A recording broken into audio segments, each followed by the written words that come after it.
अस्सलाम वालेकुम। बहुत सारी पाकिस्तान में कंपनियां लॉन्च हो गई हैं जो कि सोलर इन्वर्टर तैयार कर रही हैं और आपको पता नहीं चलता कि आपको किस कंपनी का इन्वर्टर परचेज करना चाहिए, क्योंकि इन कंपनीज के वारदात करने के बड़े ही खतरनाक किस्म के तरीके होते हैं जिनको यूज करके ये रातों रात पब्लिसिटी करवाते हैं अपनी चीज की, अपनी प्रोडक्ट की बहुत ज्यादा तशहीर करवाते हैं और फिर ये पूरे पाकिस्तान में छा जाते हैं।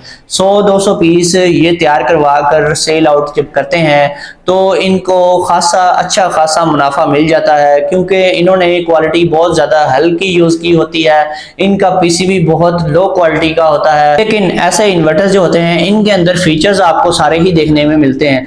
जो फीचर्स आपको किसी भी अच्छी से अच्छी कंपनी के अंदर मिलते हैं वो सारे features in local third class कंपनियों में भी आपको देखने को मिल जाते हैं, तो आप इन फीचर्स की वजह से इंप्रेस हो जाते हैं। दूसरा ये है कि इन्होंने अपने 3 किलोवाट के इन्वर्टर के ऊपर 4 किलोवाट या फिर 4.5 किलोवाट लिखा होता है। इसके अलावा इन्होंने ये भी किया होता है कि ऑलरेडी अगर किसी भी सोलर इन्वर्टर की पीवी पावर 2000 है तो ये उसको बढ़ाकर 250 या फिर 2500 कर देते हैं। इसी तरह से अगर 3000 पीवी पावर चल रही है तो ये 4000 या उसको 5000 कर देंगे या उससे भी कुछ 2 स्टेप आगे कर देंगे। ठीक, इसी तरह से 5 किलोवाट की जो कैटेगरी है या 6 किलोवाट के इन्वर्टर्स हैं इनमें ये पीवी पावर जो है 8000 या 9000 का दावा करेंगे और बताएंगे कि हमारी इतनी ज्यादा पीवी पावर बढ़ चुकी है, लेकिन एक्चुअली इतनी पीवी पावर होती नहीं है जो कि ये क्लेम कर रहे होते हैं। पहली तो बात ये है कि इस तरह के इन्वर्टर्स जब आप परचेज करेंगे जितनी पावर ऊपर लिखी होती है वो पावर नहीं आपको मिलेगी। एक तो होती है आउटपुट पावर इन्वर्टर की, वो नहीं मिलेगी। दूसरी है पीवी पावर जितनी ऊपर क्लेम की होती है वो नहीं मिलेगी। और तीसरा ये है कि इनके प्रिंटेड सर्किट बोर्ड जो होता है पीसीबी, उसकी क्वालिटी बहुत ही थर्ड क्लास होती है और ऐसे बोर्ड जब रिपेयरिंग के लिए जाते हैं तो पता लगता है कि बहुत ज्यादा अंदर से डैमेज हो गए हैं। तो ये 1-2 दफा या 3 दफा रिपेयर करने के बाद इनके बोर्ड डेड हो जाते हैं और आपका जब बोर्ड डेड हो जाता है तो आपका पूरे का पूरा इन्वर्टर ही फारग हो जाता है। अब सवाल ये पैदा होता है कि इस तरह की कंपनियां जब पाकिस्तान में लॉन्च होती हैं तो ये कामयाब कैसे होती हैं, और कामयाब भी बहुत तेजी से होती हैं और रातों रात ये तरक्की करके बहुत ज्यादा ऊपर तक चली जाती हैं। तो ये कामयाब होती क्यों है जब इनकी क्वालिटी इतनी लो होती है? उसकी मेन रीजन ये है कि जब तक आप कुछ चीजों का ख्याल नहीं करेंगे आप लोग इनके शिकार बनते ही जाएंगे। कोई भी इन्वर्टर बनाने वाली नई सोलर कंपनी जब पाकिस्तान में लॉन्च होती है तो सबसे पहला उनका जो टारगेट होता है वो आप लोग होते हैं। उन्होंने उसकी मार्केटिंग करनी होती है सबसे ज्यादा, क्योंकि क्वालिटी तो उनके पास होती नहीं है। उन्होंने जो भी अपना बिजनेस करना होता है वो मार्केटिंग के सर पे ही करना होता है।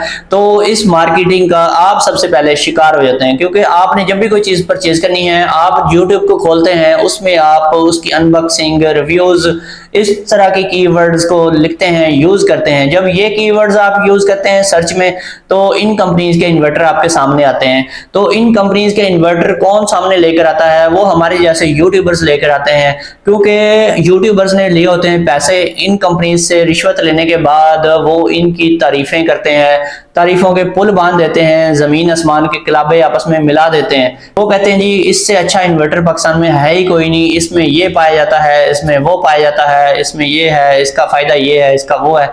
लेकिन ये सारी होती हैं तारीफें और ये पेड स्पॉन्सरशिप होती है, यानी कि रिश्वत लेने के बाद वो तारीफें भी की जाती हैं जो इस इन्वर्टर के अंदर मौजूद भी नहीं होती, फिर भी उसकी तारीफें इतनी ज्यादा की जाती हैं कि आप लेने पर मजबूर हो जाते हैं। आप सोचते हैं कि अगर मुझे 1.5 लाख का फलां इन्वर्टर मिल रहा है तो ये 5000 सस्ता मिल रहा है तो मैं ये ले लूं, इसमें हर चीज पाई जाती है और इसमें कोई भी मसला नहीं है। आप एक वीडियो देखेंगे फिर दूसरी देखेंगे, इस तरह के आप 10, 12 या 15 वीडियोस देखेंगे, सब वीडियोस ही आपको वो तारीफों वाली ही मिलेंगी। कोई ऐसा बंदा नहीं आपको मिलेगा जो बोलेगा इसमें ये फॉल्ट है, इसमें ये फॉल्ट है, क्योंकि फॉल्ट निकालने पे टाइम लगता है, मेहनत होती है और फॉल्ट्स का पता तभी लगता है जब वो मार्केट में चीज आके यूज हो चुकी होती है और काफी सारे लोगों की इन्वेस्टमेंट जाया हो चुकी होती है, उसके बाद फॉल्ट्स का पता चलता है। तब भी ये फॉल्ट्स की वीडियोस जो होती हैं ये कोई नहीं बनाता, ये कोई नहीं आपको बताता कि इसमें ये फॉल्ट्स आ रहे हैं। बहुत चंद ज्यादातर लोग आपको बता रहे होते हैं, क्योंकि बड़े बड़े जो यूट्यूबर्स होते हैं या फिर बड़े बड़े जो डीलर्स होते हैं, डीलर्स भी यही काम करते हैं। उन्होंने कंपनी से लिए होते हैं पैसे और माल उठाया होता है। अगर वो एक अच्छी कंपनी का इन्वर्टर सेल करते हैं, उसमें से उनको 5,000 रुपए बचत आती है। बिलफर्ज किसी डीलर ने 1.5 लाख की इन्वेस्टमेंट की है किसी एक इन्वर्टर पे और उसको वो कंपनी प्रॉफिट दे रही है सिर्फ 5,000 या 10,000, लेकिन जब थर्ड क्लास कंपनी उसको 15,000 या 20,000 प्रॉफिट दे रही है, वो भी 1.25 लाख की इन्वेस्टमेंट पे, ठीक है, तो वो क्या करेगा, वो 1.25 लाख वाला इन्वर्टर जो है वो ही परचेज करेगा, उसकी तारीफें करेगा, वो ही माल अपनी शॉप पे रखेगा, क्योंकि उसमें से उसको बहुत ज्यादा बचत हो रही होती है, उसका कारोबार चल रहा होता है।